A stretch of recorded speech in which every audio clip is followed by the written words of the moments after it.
Well, Stuart Watson and Andy Warren here at Portman Road, where Ipswich Town have drawn 0-0 with Portsmouth. A game with plenty of flashpoints, Stu, but never really sparked into what Ipswich Town needed it to be for them ultimately this afternoon. No, it felt like there was a bit of tension in the air. We knew that this was a proverbial six-pointer for both sides. A draw probably doesn't do either of them many favours. There was certainly one team that were happier with the draw at the end. Portsmouth went into time-wasting mode in those last few minutes. Ipswich were the team pushing the hardest for the winner, and they almost got it with a disallowed goal, which I guess is the big talking point from this. Macaulay Bond turned in from close range. Replays showed that ultimately it was a goal that probably should have been given. We're all reaching for the rule books to look at players interfering with play, but it's a deep free kick delivery. Luke Wolfenden is initially offside. From that, he attacks the ball, but it's not him who gets the touch. It's Cameron Burgess who gets the touch. The ball goes backwards. Macaulay Bonne is onside. He scores, but Luke Wolfenden is flagged offside. No VAR, no goal given, and 0-0 it finishes, which you look at that league table now and it's just starting to slip away from Ipswich Town's grasp now, isn't it? Yeah, it obviously it's mathematically still there for them, but it's a lot easier if you take 3 points from this game. Kieran McKenna sat in these chairs a few minutes ago and said if there was VAR at Portman Road at League One level, that would have been a goal. It would have been.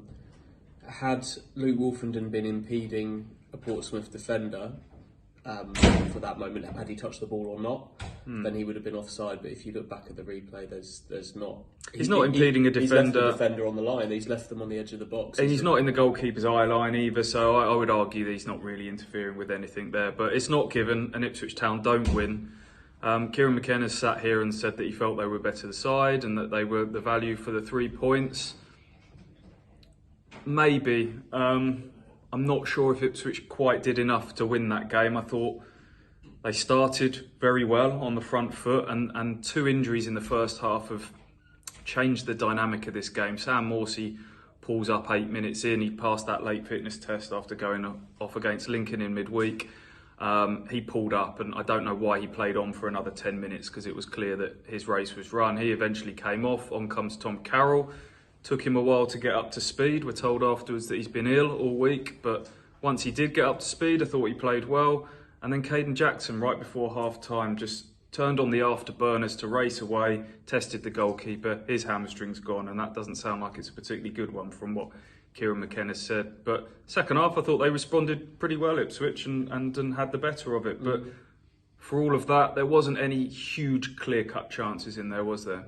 No, I think I'd agree with McKenna though. I think they were by far the better team in that game. I enjoyed watching Ipswich today. Selina had a really good chance where he was kind of slipped through and had one saved by Bazunu. You want Bersant Selina to score that? That's what he's in the team to do. But I enjoyed them. I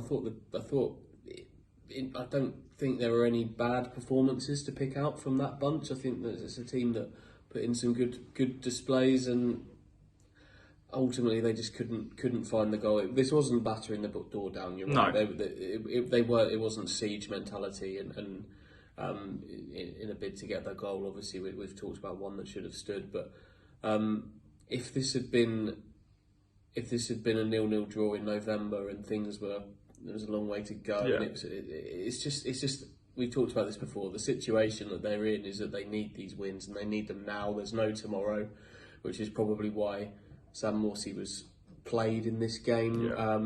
Probably why he felt he needed to carry on in it as well, because there's not really a long game at play here. It's the here and now, and that's why it feels frustrating that they've not won this game. But it's quite a positive one in my opinion, just not what was needed right now. Yeah, in the context of the long term, it's 9 unbeaten, it's 11 clean sheets in 15 under McKenna, which is remarkable really. They're still ticking along at more than 2 points a game since he's took charge. That's automatic promotion form, it's title winning form almost, but it might not be enough. Ipswich may well get to that magic 75 point mark, which is I think once in the last 20 years has not been enough. This looks like it's going to be another one of those years because everyone else keeps winning. 8 games left for Ipswich, so many games in hand around them, and the injuries are starting to bite, some key injuries now, but hopefully they can dust themselves off and go again away at Oxford next weekend.